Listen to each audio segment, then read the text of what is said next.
Ah, you've caught me Googling myself. I said Googling, not what you think. Get your head out of the gutter, kids. That's right, I'm the Scarlet Spider.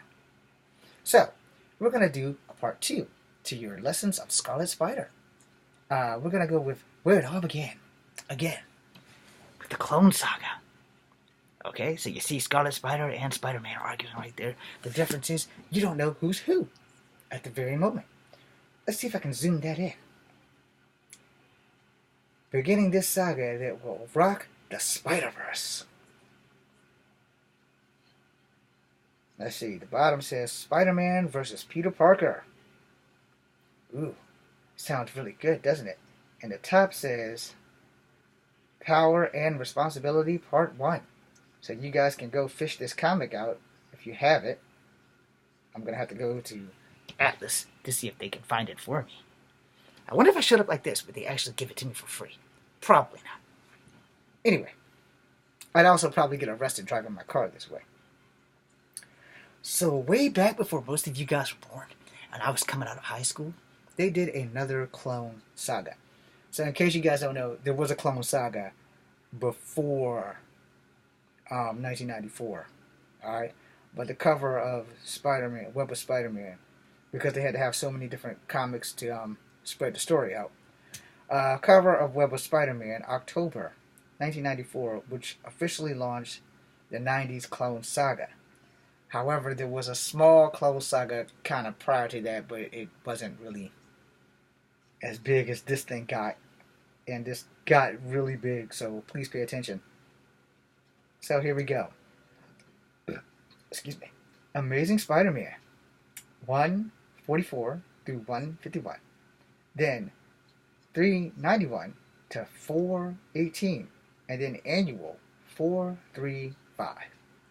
96 special, Sensational Spider-Man 0 through 11. Wizard mini comics. Still Spider-Man. Spectacular Spider-Man. The other one I just said, I meant to say sensational, so I'm sorry about that. Issues 25 to 31, and then issues 142 to 143, and annual 149. Then it has Spider-Man issues. Oh, I missed something. Excuse me. Then it has super special issue 8251 hyphen. So it must be annual 8. And then it has issues 251 to 240. Super special.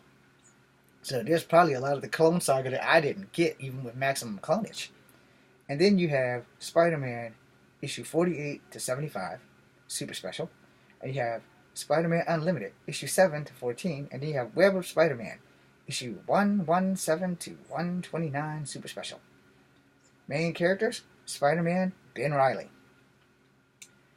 And the creative team, let's give them some credit for making me so popular. The creative team of Terry Kavanaugh, Joey, whoever the hell you are, I can't spell your name, but I'm a New Yorker, so let's do this. Cavalieri. It looks like it says Cavalieri. Yeah, I don't know who that is. Anyway, Todd DeZango and J.M. DeMatteis and Todd DeFalco. To all of those guys. It says, one of the most controversial Spider-Man stories ever told. Although it was extended, wrapped up less than a year, the comics sold very well, and the writers were encouraged to prolong the saga as long as possible. And that became the downfall of all of that shit. People started getting pissed. Okay? Just so did you know, I personally was pissed. Because, was I the clone or wasn't I the clone? Was I the clone or wasn't I the clone? Why am I the clone? Am I not the clone? Oh, no, I'm the clone. Let's go talk to Mr. Richards, because Reed Richards knows everything in the Marvel Universe. Reed Richards was a dick. He didn't know everything. Because in the end, this guy gets impaled by a freaking glider.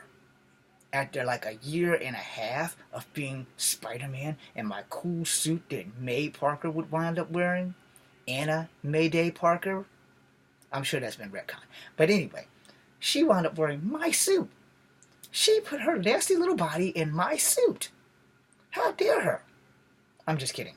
She probably would have been a really good niece to me had I not bit it on top of the freaking hospital, saving her dad and her mom from the ultimate enemy of Spider-Man, Harry freaking... Excuse me. Not Harry. Norman freaking Osborn, who came back from the dead like for the ninth freaking time. I don't know what it did to the Jackal. I think we wiped the Jackal out at the end of the maximum clonage thing. But anyway you slice it, what happened was there was this big fight on the hospital. Parker was in a coma, and somehow or another I had to lead the Green Goblin out of the hospital. Mary Jane was pregnant, so this was really, really bad. And then, all of a sudden, we're fighting on top of this building, and Mary Jane is there. I don't know why she's there, and I may be telling the story wrong, but sit back and enjoy the ride. Anyway, Mary Jane's there. Even if she's not there, she's there for this version. So, all of a sudden, me and the Green Goblin, we're tussling off on the roof, and he has his glider, and I grab him on the glider, and we're fine, we're fighting, we're throwing everything, we're throwing punches, and all kinds of stuff is going on. And then, out of his coma, spoiler alert, Peter just had to go and wake up and ruin the day. Then I got distracted because I think Mary Jane may have had like a labor cramp or something, you know, a contraction. I don't know what those things are called. I'm not a woman. I don't know how their body works on the outside. I just know that she was pregnant with what would have been my niece, which I never lived to see because somebody decided that superhero syndrome is a really bad thing to have when somebody's coming at you at 90 miles an hour with a freaking glider with blades on the front of it. I'm pretty sure that I pushed Parker out the way and got totally impaled. And then I got the crap beat out of me after the rocket dropped me on the hospital bed roof. And then the Goblin jumped down and started whipping my ass like I stole something. And then the mask came off and I died in Parker's arms. After Parker took care of the Goblin, he came back and disposed of my corpse. I didn't even get a funeral. Not a real funeral. But that's comic book life. You know, as a superhero, sometimes, spider senses wasn't tingling. Sometimes you just don't get a funeral. So let's continue, shall we? Off that little tangent. Although many people were involved, the Clone Saga was closely associated with Terry Kavanagh, the writer, and then Howard Mackey, another writer. And then it goes all the way down to Gary Conway. I have no idea what these guys look like. The other guys I named, with the exception of the guy whose name I had to spell out, is on this thing. It would help you guys if you Google it. So, let's skip down to the storyline because it's going to tell you a shocker. Which goes back to what I said, like, maybe 5 minutes ago. Oof. My legs are so tight. So the storyline, it goes like this. Because I told you that there was a Clone Saga before this, in the 70s. So, there were two Clone Sagas. The original Clone Saga happened in 1970, where Spider-Man, which costume of all the regular Spider-Man series, several limited series, in one shot in 94 and 97, between the two, there was a smaller storyline that dealt with the elements of the original saga. That would be that comic. I'm pretty sure I may have that, but I don't really know. I won't swear to it because I don't want to give you guys more than 99.9. So let's just say it's a possibility that this guy has that comic. The question is, which one of us is me? I think I'm the guy in the darker suit. Let's hope I'm the guy in the dark suit. Because you can see in all this red that brightness is my color. That's my collar flip. So, the cover of Amazing Spider-Man, issue 149 in October 1975. I might not have this book because in 1975 I might have been like 2 years old. I definitely was 2 years old. Anyway, the cover pencil art by Gil Kane, and the interpretive pencil art was Ross Andu. I'm pretty sure I didn't say that right, so let me spell that out for you because I'm a New Yorker.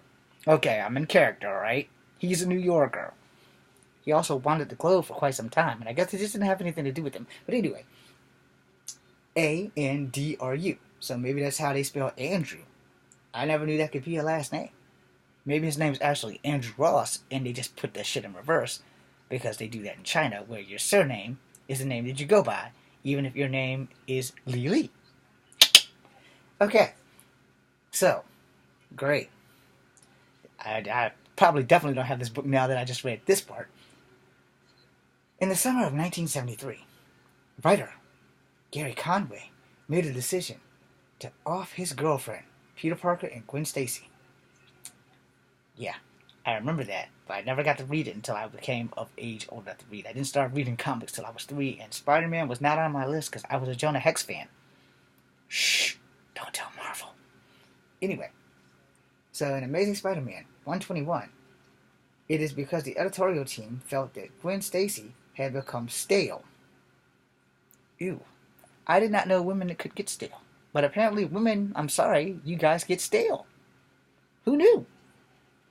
So, let's go back. In issue 121, because the editorial team thought that Gwen Stacy was stale as a character, and they wanted to instill an additional element of tragedy into Peter Parker's life. And what better way to have a tragedy than to end the hero's girlfriend's life?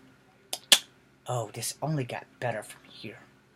This is one of the reasons why Scarlet Spider had impact webbing. So it kind of makes you wonder, am I the clone or am I not the clone? Because Peter Parker's dumbass did not have impact webbing. But Scarlet Spider does because he remembers Gwen Stacy's death. Okay, we're going to go on from there. Alright, and Gwen, I can't believe they found out that she was stale. I mean, I can see her being sterile, but stale? I mean, come on. How the hell does a person get stale? I'm probably stale right now. Okay, so an additional element of the tragedy called introduced a new villain called the Jackal that let Gwen Stacy seemingly return from the dead. But Gwen Stacy was not alive. It was her clone. There's a lot of clones going on.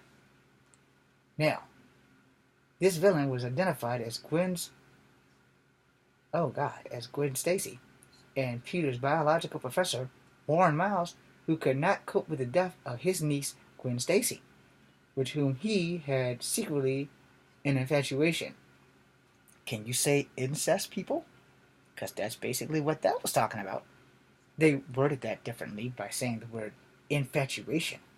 As an expert on cloning and genetics, he created a clone of both Gwen Stacy and Peter Parker, discovering that Peter Parker was Spider-Man. As a result, the Jackal blamed Spider-Man for Gwen's death, even though it was technically the Green Goblin's fault, because he's the one who threw her ass off the GWB. Because he's a New Yorker, and the GWB means the George Washington Bridge, Brooklyn. Haven't been there in a long time. Okay. Whom he had secretly an infatuation, I passed that already. The Jackal blamed Spider-Man for Gwen's death, passed that already. Both men believed that they were the real Peter Parker. Well, I skipped something. Let me rewind. Jackal blames Spider-Man for Gwen Stacy's death and he wants to kill him. The Jackal kidnaps Spider-Man and forces him to fight his clone. Both men believe that they are the real Peter Parker. The two Spider-Men soon decide to work together. That's when shit hit the fan. The two Spider-Men soon decided to work together, but one is seemingly killed by the same bomb that killed the Jackal. Surviving, Spider-Man determined that he is the original. He and his love with Mary Jane, which did not happen until the proof Warren created the clone. Spider-Man dropped the body of the clone into an incinerator. Yeah, but that wasn't me. That was a different clone. The body of a clone into the incinerator. Gwen Stacy's clone disappeared to find a new life for herself. I guess she wasn't stale after all. In Amazing Spider-Man 149, the climactic installation of the original Clone Saga leaves it to the ambiguous whether the original Spider-Man and his clone had perished in the bomb explosion. Conway said the ambiguously was unilateral. I don't know how to say this word. I'm just going to spell it out for you. UNINTENTIONAL. At this time, he took the given that Marvel would never replace the star as Amazing Spider-Man with a clone. So that's how that ended back in the 70s. This would pop up again in the 80s. Trust me, it was coming. You guys just didn't see it coming because you were too busy worrying about what's going on in other Marvel adventures. So the Clone Saga story interns between the Clone Sagas. A few years later, Spider-Man encounters Kyrian, who claimed to be a degenerate clone of Warren. The clone of Gwen Stacy reappears many years when she begins to pursue a higher evolutionary who is determined to discover how Warren was able to perfect the cloning.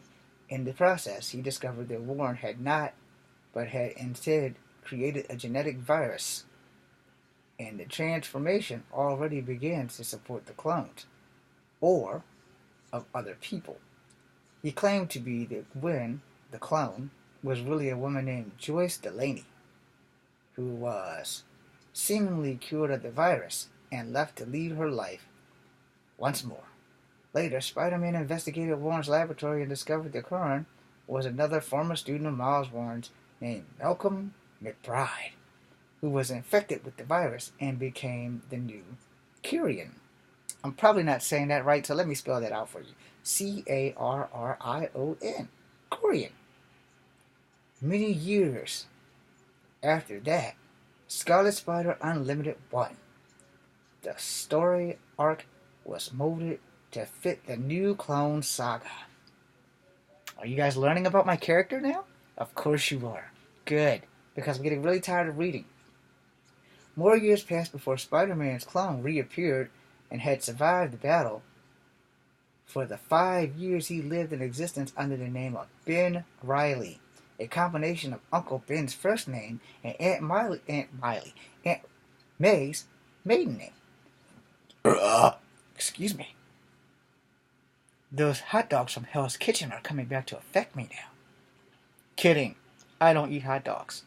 I had a bad experience. Hey dog, you're out there. You know about that bad camping experience with that non-alcoholic beer in high school. That's not a joke.